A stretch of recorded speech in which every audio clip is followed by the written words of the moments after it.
เราต้องเขาเรียกรู้ให้รอบรู้ให้ลึกรู้ให้ทันสมัยให้ทันเวลาที่เปลี่ยนแปลงนี่มาหัวข้อที่จะเล่าของวันนี้ก็คือเรื่องของความไม่รู้ตอนที่2เนี่ยก็จะเล่าให้ท่านผู้ฟังว่ามันเป็นไม่รู้เนี่ยมันให้โทษอะไรบ้างท่านผู้ฟังก็คงจำได้ว่าไอ้รู้เนี่ยก็คือว่าแปลว่าเป็นคำกริยาแปลว่าเข้าใจทราบอย่างคำว่ารู้ความแล้วก็รู้ความภาษารู้คิดอ่านนั่นก็คือนะคิดเล็กคิดน้อยเข้าใจคิดอ่านต่างๆมันต้องหัดคิดถ้าคนเราไม่หัดคิดมันก็สมองก็ไม่พัฒนานะท่านผู้ฟังมันก็เฉื่อยชาไปเหมือนคนที่ไปดื่มเหล้าก็เฉื่อยชากับเหล้าไปไม่คิดไม่อ่านทั้งที่การประกอบการหรือทำเกษตรของตนเองมันจะไปไม่ไหวแล้วก็คิดไม่ออกเหมือนไปเจอเกษตรกรที่เลี้ยงกุ้งเนี่ยท่านผู้ฟังไม่เลี้ยงกุ้งเนี่ยเขาก็ไม่ทำอะไรคิดไม่ออกก็ทำไงก็ดื่มเหล้าต่อเกษตรกรผู้ทำลำไยนอกดูก็เหมือนกันเอาสารราดดอกลำไยมันต้นลำไยมันออกดอกต่อดอกแล้วท่านผู้ฟังใบเบยร่วงหมดเลยแล้วก็ราดมันอีกเพราะว่ามันเกินไปไม่ได้เข้าใจว่าปริมาณที่สารเคมีที่ราดมันขนาดไหนก็ราดไปแล้วไปที่สุดมันไม่ออกดอกเบี้ยกระบาลมากขึ้นก็ขาดทุนแล้วก็เป็นหนี้เป็นสินใช่ไหมนี่ตัวอย่างนี้วันนี้ว่ามันเล่าถึงว่าไอ้ความไม่รู้เนี่ยมันทำให้อะไรเกิดขึ้นบ้างแน่นอนทำให้ไม่ประสบความสำเร็จทั้งทางโลกและทางธรรมก็สร้างความทุกข์ให้เกิดขึ้นทีนี้เรามาดูว่าไอ้ตัวที่มันไม่รู้เนี่ยมันมีเอาผู้ดำเนินรายการก็จะเอาหลักแล้วหาความรู้ทางโลกไปนู่นไปนี่ที่สุดมันก็สรุปอยู่ที่ตัวเราเหมือนกันเรานั้นจะเป็นผู้เข้าถึงธรรมแท้เนี่ยมันจะรู้แจ้งกระจ่างชัดจริงๆมันเป็นทำไมถึงไม่รู้มันก็รู้ให้ชัดเจนเห็นจะพ้นทุกข์ทีนี้ไอ้ตัวที่จะทำให้เราไอ้สิ่งที่ไม่รู้เนี่ยไอ้ความไม่รู้นี่ก็คือว่าอวิชชาเนี่ยแปลว่าความไม่รู้แจ้งไม่รู้จริงนะมันจะมีตั้งแต่อวิชชา4นะอวิชชา8อวิชชา4คืออะไรก็คือไม่รู้ในทุกมันคืออะไรนะไม่รู้ละอันที่2ไม่รู้ในสมุทัยไม่รู้สาเหตุแห่งทุกข์อันที่3ไม่รู้ในทุกขานิโรธการปฏิบัติถึงการดับทุกข์การดับทุกข์อันที่4ไม่รู้ในทุกขานิโรธ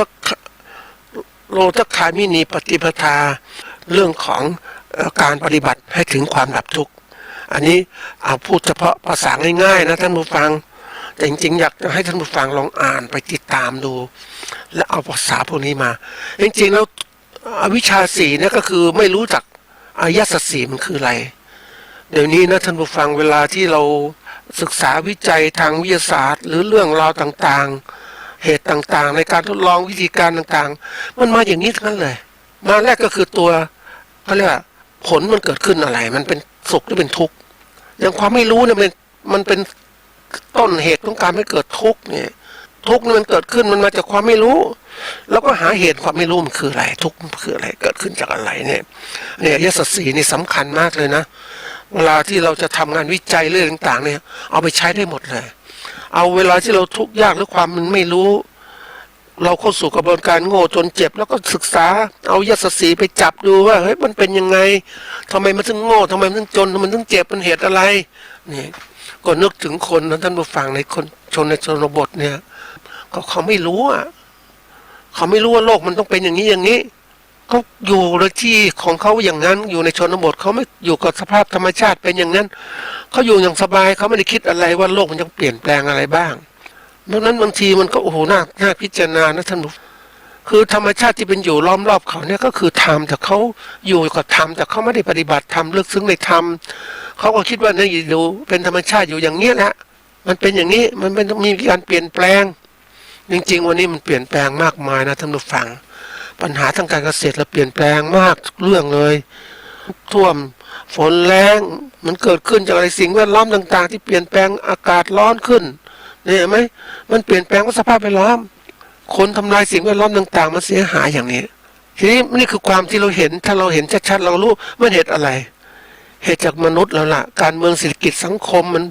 มันเป็นอะไรที่มันทำให้เชื่อมโยงกันหมดนั่นแหละนะอันนี้เราเรียกอวิชชาสี่ทีนี้อวิชชาแปดก็เพิ่มมาอีกว่า เราไม่รู้ในส่วนอดีตเวลาเราทำอะไรแล้วแต่เราไม่ค่อยจดสนใจอดีตเลยจริงๆอดีตเป็นบทเรียนนะท่านผู้ฟังในวิชาประวัติศาสตร์ต่างๆเป็นบทเรียนถ้าเราศึกษาลึกซึ้งมันจะสอนเราจริงๆนะเพราะอะไรรู้ไหมอดีตย่อมซ้ำรอยเสมอถ้าเรามีความเข้าใจในอดีตปุ๊บเนี่ยเราเห็นเลยเนี่ยเราศึกษานี่เข้าใจเลยคนมันเป็นอย่างนี้อย่างนี้อย่างเรารู้เนี่ยอดีตมันมีสมมติว่ามีผู้นำเนาะผู้นำที่เป็นโจรไปฆ่าเจ้าทรัพย์ตายแล้วเอาเงินมาแจกให้กับคนต่างๆคนต่างๆก็รับทรัพย์ไปโอ้ยโอ้ผู้นำคนนี้ดีโอ้เป็นคนอย่างงู้นโอ้เขาเอาเงินมาแจกลึกถึงบุญคุณแต่เขาจะแจกได้นานไหมล่ะก็เมื่อเจ้าทรัพย์ตายไปแล้วอะถูกฆ่าตายนะเราต้องศึกษาว่าเฮ้ยมันเป็นอย่างเงี้ยนี่คือตัวอย่างแล้วถ้าเกิดผู้นำเป็นแบบนี้เราต้องพิจารณาละมันเป็นหลักการในความเป็นจริงนั่นเองอดีตนี่สำคัญนะท่านผู้ฟังเวลาทำการศึกษาประวัติศาสตร์เรื่องราวต่างๆเนี่ยเราต้องศึกษาเหมือนเราศึกษาพื้นที่ดินทำการเกษตรเราเนี่ยเราส่วนใหญ่เราก็คิดว่าเฮ้ยมันทำการเกษตรธรรมดาแล้วก็ปลูกถึงวิธีการเราดูทำนาก็ทำไปพื้นที่นั้นแล้วก็ทำไปทุกปี